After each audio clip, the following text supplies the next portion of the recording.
Olá, bem-vindos ao Livros e E-Books. Eu sou Carlos Nunes e hoje eu vou responder a tag Natal Honestão, depois da vinheta.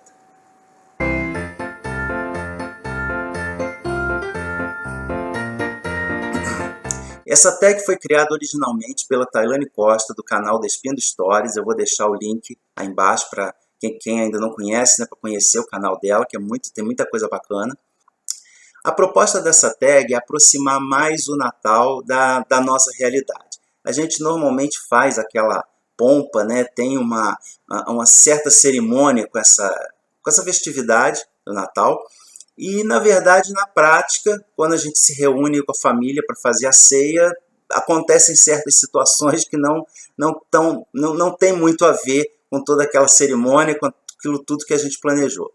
Para responder essa tag, eu também optei apenas por livros que eu li esse ano, para ficar mais fácil. Então não tem livros aqui que eu tenha lido mais para trás. Até se encaixariam, né, as perguntas, mas eu optei apenas por livros que eu li nesse ano, tá bom?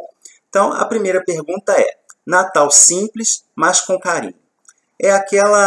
O Natal é aquele momento em que a gente se reúne, que a gente, né, bota um pouco as diferenças familiares de lado e a gente se confraterniza com os parentes.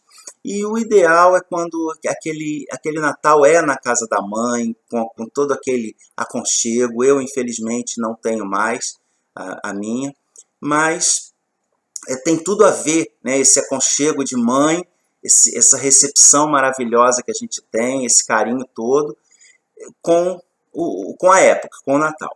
E um livro que eu li esse ano que transmite bem isso, esse aconchego, dá esse calorzinho, né, no coração da gente, que fala sobre aconchego, sobre acolhimento, sobre cuidado, sobre carinho, e mostra tudo isso de uma forma muito bonita e muito bem escrita. É aqui A Sociedade Literária e a Torta de Casca de Batata. É um livro... O livro me atraiu pelo título, né? Bastante estranho, bastante inusitado, mas eu gostei bastante desse livro, tanto que eu já recomendei ele outras vezes. Tem o filme também, que é tão bom quanto. Então, vale a pena a dica aí da leitura. Um livro que dá aquele aconchego de mãe no Natal. A segunda pergunta: é para ver ou para comer? Não, essa daí não tem jeito, é clássico, né? Sempre tem um tio engraçadinho, aquele amigo, né, que chega e faz a fatídica pergunta sobre o pavê no dia de Natal, né? Então é aquele momento constrangedor que a gente fica com vergonha pela pessoa. E um livro que eu li esse ano que se encaixaria nessa categoria, um livro do qual eu fiquei com vergonha do autor. No caso, não especificamente do autor. Foi o Harry Potter e a Criança Amaldiçoada. Eu li a série Harry Potter toda, gostei muito, acho realmente que são livros que vão ficar aí para sempre, que vão entrar daqui a 50, 100 anos, eles vão estar nas listas de clássicos aí junto com Alice, com Peter Pan, com Nárnia, com todos esses livros infanto-juvenis que hoje em dia são clássicos. Eu acredito que no futuro Harry Potter também estará nessa lista, porque são livros, são histórias realmente sensacionais, muito bem fechadas e muito bem escritas. E justamente por isso eu fiquei assim, pasmo ao ler esse livro, né, o Harry Potter e a Criança Amaldiçoada, que na verdade é uma peça de teatro, é um roteiro de uma peça de teatro. Eu não sei no palco como isso ficou. Eu acho que deve ter sido uma peça assim, absurdamente difícil de montar pelo detalhamento que ela tem. Não sei se pelo fato de ser apenas um roteiro, mas ali ficou claro que é um livro, é uma obra escrita para ganhar dinheiro. Esse livro ele não foi escrito pela J.K. Rowling, né, mas ela esteve por trás, o enredo básico da história foi dela, só o desenvolvimento aqui não foi. E é justamente isso que me espanta, porque ela é uma escritora sensacional, tem uma inteligência tudo que ela escreveu, né, ela consegue concatenar muito bem as ideias, fechar tudo, não deixa furos. E nesse livro ele é cheio de furos. E tem muitas cenas ali que são forçadas, que você vê que existem, foram colocadas ali justamente para trazer personagens que as pessoas queriam ver na peça. Então você vê que foi uma coisa forçada, não foi uma obra, né, original, e o propósito realmente é lucrar em cima da franquia do Harry Potter. E muito me espantou ela estar por trás disso. Porque se fosse aí uma fanfiction, escrito por uma outra pessoa, tudo bem, tranquilo. Mas tendo o dedo dela por trás, a supervisão dela nisso tudo, realmente isso me surpreendeu bastante. Então foi, assim, sem dúvida, a pior leitura que eu fiz esse ano. A terceira pergunta é o Natal sem Neve.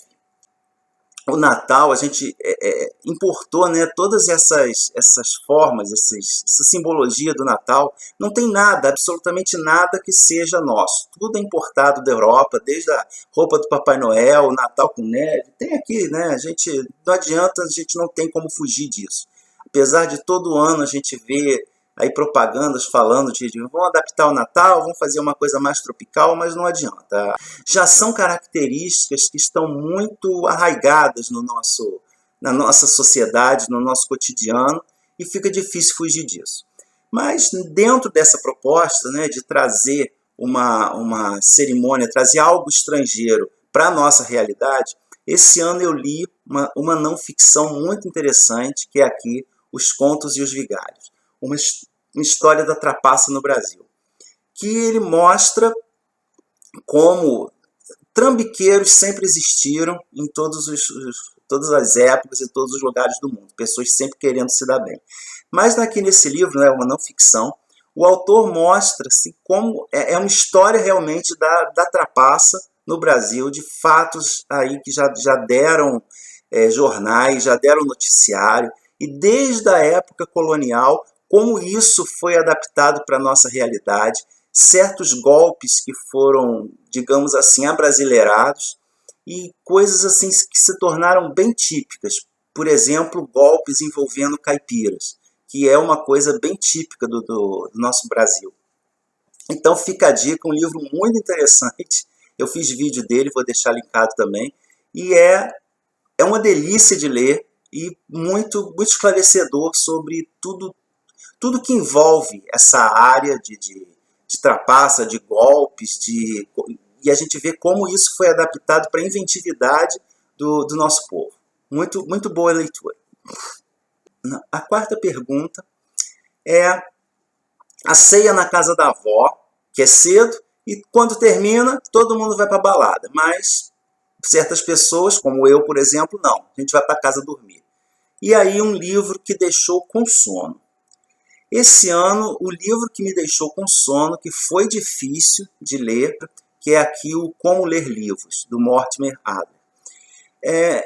Eu tinha a ideia de que esse livro seria ensinando como você absorver melhor, tirar melhor o conteúdo do livro. E realmente é, só que ele é voltado para livros de não ficção, para livros de estudo, para livros de consulta.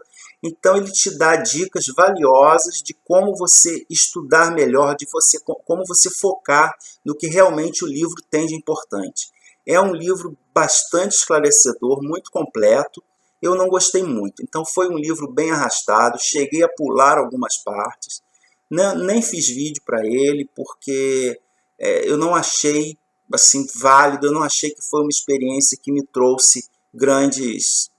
Não foi uma experiência memorável, então me deu bastante sono. A quinta pergunta: dei um iPhone e ganhei um par de meia. Essa daí também é um clássico do Natal, não só em casa, mas também às vezes em amigo secreto aí em firma, né, que a gente faz, que a gente sempre dá uma coisa fora além do valor, e recebe algo que não chega nem aos pés. Hoje em dia, como a gente normalmente estipula o valor, fica mais difícil disso acontecer. Mas antigamente, então, na época de colégio, eu era mestre em acontecer isso. Sempre dei presentes bons e ganhava alguma coisa não tão condizente aí com o que eu tinha dado. Então, um livro que eu li esse ano, que eu esperava mais dele, não foi, na verdade nem foi um livro, foi uma série, em que eu li, comecei a leitura esperando uma coisa e recebi outra muito inferior, muito aquém do que eu esperava. Foi aqui a série Ramsés. São 5 volumes, eu estou aqui só com um deles para ilustrar. E é uma série muito boa, a história se desenvolve assim, maravilhosamente, te prende, muito gostoso de ler. Só que a decepção aqui ficou por conta de que eu achei, o autor dessa série, ele é egiptólogo, e ele tem um conhecimento fenomenal sobre o que ele está falando, e justamente por isso eu achei estranho ele ter fantasiado assim muitas situações aqui, ele fantasiou. Só que ele não fantasiou sempre, ele era muito parcial.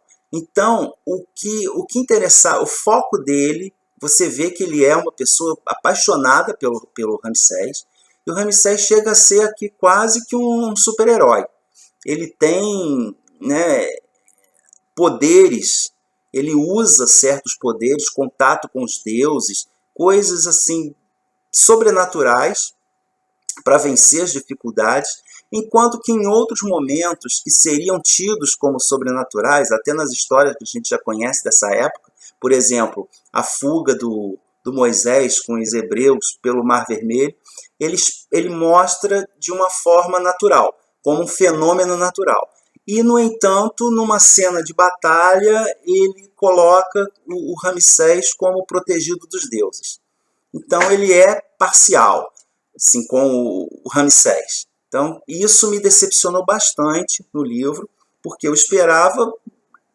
Toda ficção histórica tem essa pegada, usa alguma coisa nesse sentido. Mas aqui, por ser escrito por um egiptólogo, eu achei que seria uma coisa mais fidedigna. Então, é uma série muito boa, vale muito a pena a leitura, mas tem que ser lida com um certo cuidado. Me decepciona um pouco nesse sentido. A última pergunta é: já estava cheio e levei a sobra da ceia para comer em casa. Que é o livro que não se esgota ali naquele momento, naquela leitura. Você tem que voltar a ele, você tem que dar um tempo, deixar aí a comida assentar no estômago para depois voltar a comer, né? Então, às vezes nem dá, você leva para casa e tem que comer em uma outra hora. E o que aconteceu, um livro que aconteceu isso esse ano foi aqui A Sombra da Guilhotina, que é um dos últimos livros que eu li no ano, e é um livro maravilhoso sobre a Revolução Francesa. Ele é fantástico, é também um romance histórico, mas ele não conta, ele não usa a Revolução Francesa como fundo, ele usa como, ele é a própria história, ele conta a história da Revolução Francesa de forma romanceada, sob o ponto de vista dos seus 3 maiores artífices. Então é um livro excepcional, só que por se tratar de um tema bastante complexo, a Revolução Francesa teve várias fases, teve várias motivações e vários pontos que convergiram, pontos isolados que foram levando à Revolução em si, e o seu próprio desenvolvimento foi uma coisa bastante complexa. E colocar isso num livro de forma romanceada foi realmente um feito da autora. E ela escreve muito bem, ela usa vários recursos literários diferentes, mas ele precisa ser lido com cuidado, porque são fatos complicados, então você tem que consultar outras fontes, às vezes para tirar alguma dúvida. Uma consulta frequente à lista de personagens que tem no início do livro, mas frequente mesmo, porque é tanta gente que você acaba se confundindo. Então é um livro que tem que ser lido com cuidado, a leitura é gostosa, é fluida, mas ela é uma leitura exigente. Mais um livro recomendadíssimo, também já fiz resenha. Então é isso, essas foram as minhas respostas à tag Natal Honestão da Tailândia.